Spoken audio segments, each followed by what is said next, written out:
Third on the list here is the town of Qualicum Beach, and we have Reno Sun, the manager of IT and GIS, and Jason Froats, our information systems analyst. Welcome them up.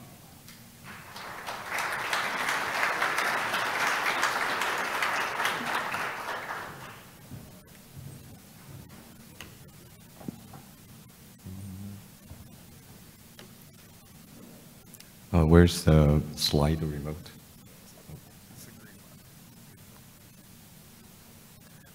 Cool. Hello, everyone. My name is Reno Sun. I'm the manager of IT and GIS, and Jason Froats, the information system analyst. We're both working at the town of Qualicum Beach. We are very honored to be here to present at MISA BC with our exciting journey of transforming town's public inquiry workflow, leveraging generative AI and Microsoft Power Platform.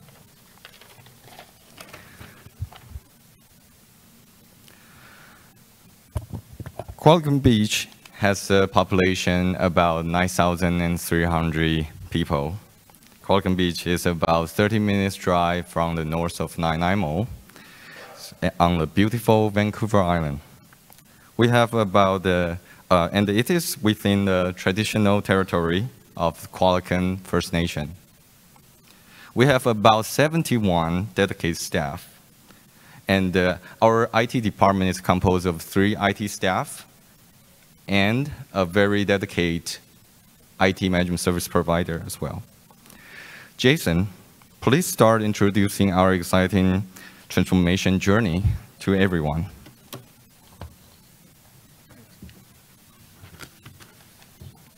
Thanks, Reno. I guess first of all, he didn't mention the one thing was when we our sorry, a little nervous. So when we wanted to do this presentation, our organization wanted the 2 best looking members of the IT team. So here we are. So anyway, delivery, little work on the delivery here. So anyway, so what is a public inquiry? We define it in 3 main categories by first learning from other 3.1 websites from larger cities, such as Vancouver, Surrey, and White Rock. And then secondly, working with our frontline staff who take in public inquiries. So the public can report a problem, such as a pothole, broken street light, or a noise complaint from our airport, which happens a lot. 2, they generally want to ask questions, which may have something to do with our weekly farmers market in the summer. And, you know, we get a lot of where can we find this agenda for our next council meeting. And then 3rd, they want to submit requests, such as, for an example, maintenance upkeep on a town asset, or a new road sign for public safety awareness. So why are we transforming the town's public inquiry workflow? In 2022, we had a communication audit brought forward, and they brought forward these challenges for our public inquiry system. Residents having challenges of making public inquiries, no centralized public inquiry workflow or system, and we have communication silos coming from various channels. So in 2023, the fall of 2023, IT, working with our external communication consultant, started working together to build a new public inquiry system to reach these goals. Build trustworthy and transparent public inquiry workflow, ensure accurate and timely information and responses, and reduce communication silos from various channels. So initially we thought having everyone use a web form through ArcGIS Survey 123, and the ways we could encourage people to use the web form instead of just through email. From an IT standpoint, Survey 123 would always be an ideal way for a public inquiry submission, as it can be easily used with Microsoft Power Automate. We can standardize and require basic information that is needed for a submission, such as contact information, the type of inquiry, and a geo-coordinate on a map. This gives us more concise and valuable information to start out with lots of options for the automations. However, we do have an aging population, and emails are still popular. And manually converting every inquiry email to the web forum is costly with town resources and time. Nobody naturally wants to do manual work, especially when we're also introducing the new workflow process as part of that. We want buy-in. But emails are still the most familiar way to communicate for our staff and the public. So now, Reno will show you where AI and Microsoft Power Automate played a big role.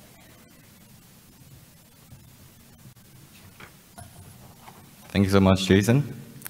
So we propose and build this innovative solution by using AI to convert non-structural data, non-structural inquiry emails to structural inquiry records automatically.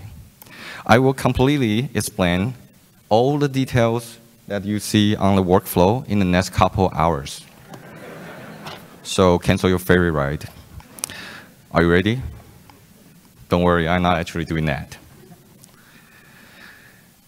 So, but I'm going to actually explain the very beginning of this workflow. Public inquiry emails received by inquiry email addresses will be handled by generative AI to auto-categorize them into specific inquiry type and subtype. Staff can do the same to convert the email they receive directly from the public to their name emails by forwarding them to our public inquiry email addresses. Staff can also do is add more instructions before forwarding their emails to inquiry email addresses for AI to convert their inquiries more accurately. We started to build a prompt with instructions, conditions, and examples to help AI accurately process email content that we provide to it.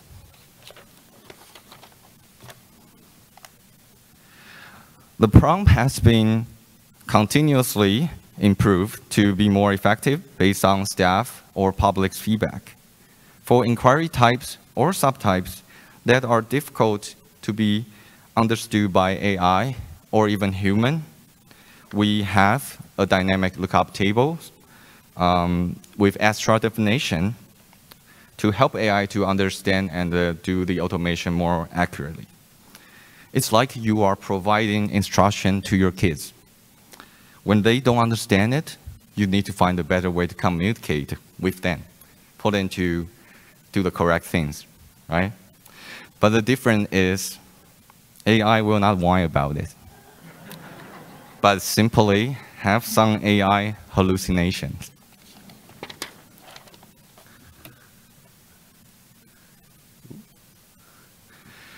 These are parts of our prompts to show you that to extract intention or meaning of emails can easily be accomplished by a few sentences in our prompt, thanks to generative AI. It would be something hard to do in the past using the traditional way of automations. We can also detect if common emails are like system notification, marketing, nonsensical, or newsletter type of emails, which should not be converted to public inquiries at all. Or to detect if the email that written to the town has intention to communicate with town councils, which we will automatically mark as correspondence log related type of public inquiries. In the end of the prompt, that we ask AI to convert everything it extracts and categorize into JSON format, which can be used for the rest of the actions of our Power Automate flow.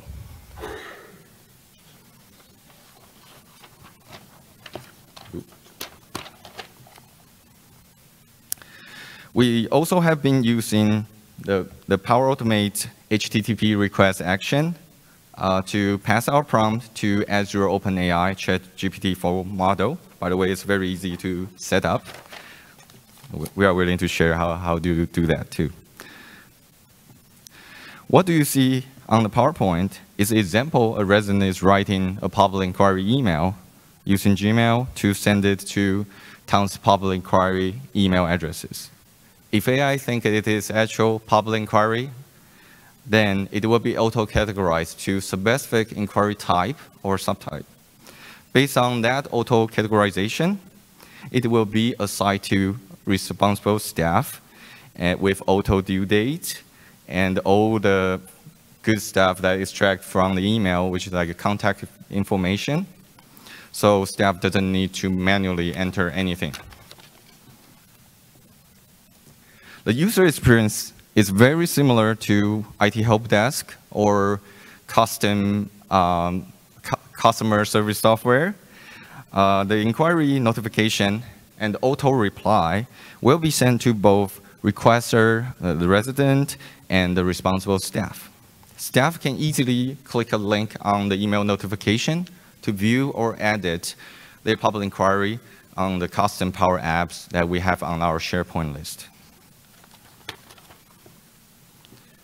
We also use SharePoint list as a lookup table to configure for us our inquiry automation configuration lookup tables, utilized by many of our Power Automate workflow and our custom Power Apps. So it meant on this lookup table, it mentioned, okay, if this inquiry type belongs to this inquiry subtype, this inquiry will be assigned to this responsible staff, and who is the backup person, and what is target resolution days of each inquiry subtype. All inquiries are stored on SharePoint list, and all changes made will be traceable. And we also create many SharePoint list views to help our staff to have quick filters to find inquiries they are interested in. Jason, please show us more exciting tools that we have been built using Power Platform as part of Town's public inquiry solution. Thanks, Reno. So here you see custom SharePoint list Microsoft Power App form that can be easily used if there's an inquiry, correction, or reassignment, such as an AI categorization error, or just simply needing to be reassigned an inquiry to someone else. And when an inquiry type, subtype field changes, the auto assign will change immediately, and the due date will change accordingly as well. We love how we can customize this form for editing the SharePoint item to make it more user-friendly for our staff. Most inquiries still can be completed by just using the email. And on this form as well, inquiry log of all the back and forth conversations can be viewed here. Easy for someone else to be reassigned, and all the information is right there with the inquiry from start to completion.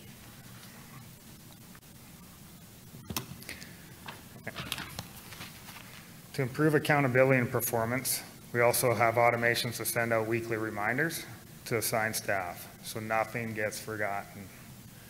These are links to different SharePoint list views and Power BI to have quick understanding and overview of the responsible inquiries for that user.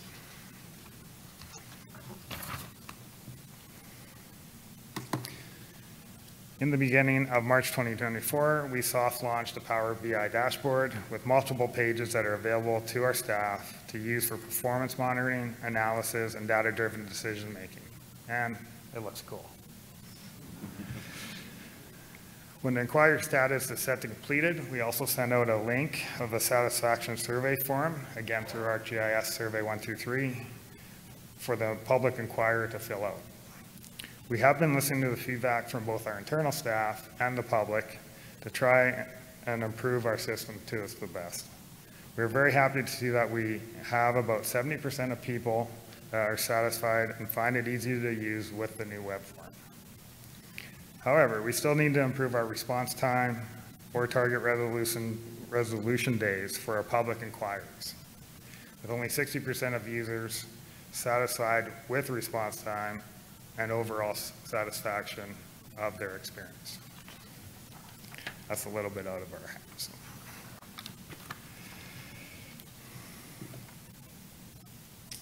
So, here are our deliverables from our IT department starting from November 2023 till today. 20 Power Automate flows, 4 AI main prompts, 1 custom Microsoft Power App form, 1 Power BI dashboard with many pages, 13 SharePoint lists, and everything else you read on that screen.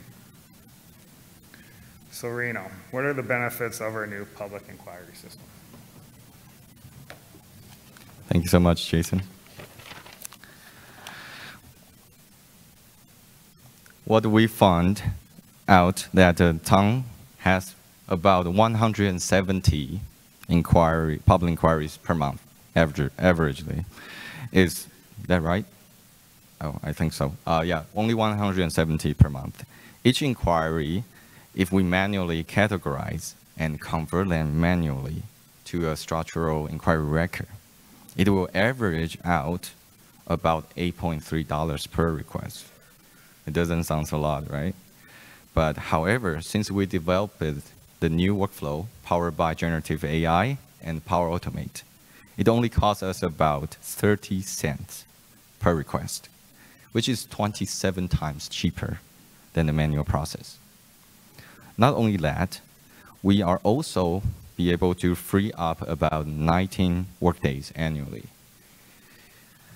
Imagine if we are a city or municipality having 20,000 inquiries per month.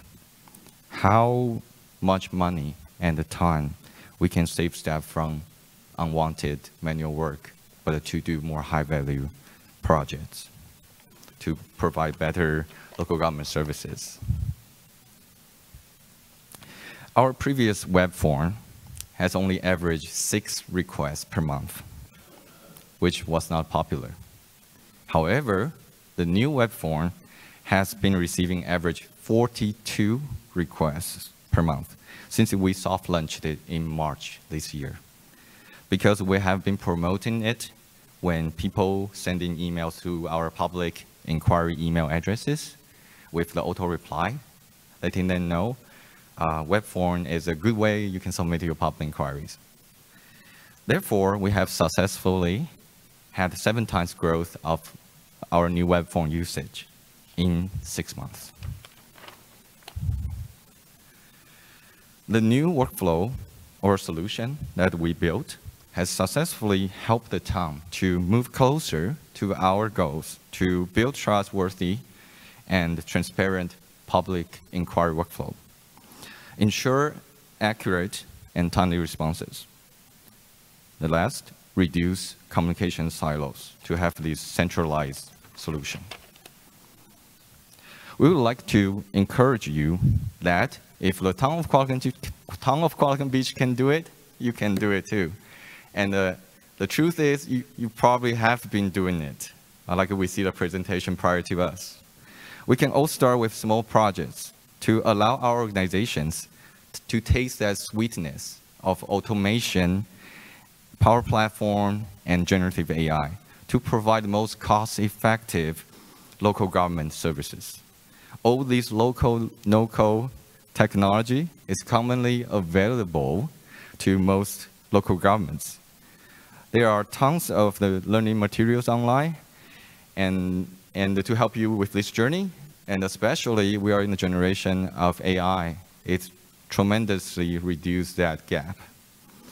It gave us a lot of freedom to customize our solution to achieve our organizational goal.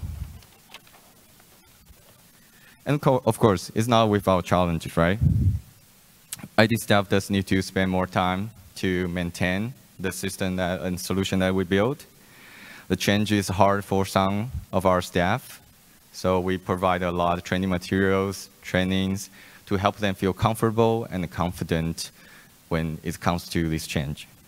Thanks to Town Council, CAO, directors, managers, and many other staff, and our awesome communication specialists.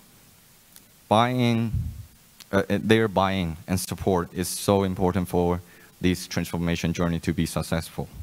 And thanks to many great feedback and response from our beloved residents. It helped us to improve our system so much. In the future, we would like to utilize Town's new website. It's exciting. It's going to be released by the end of the year, and the public document, available document library as a knowledge base for our public inquiry system to auto-reply with useful information with an AI disclaimer.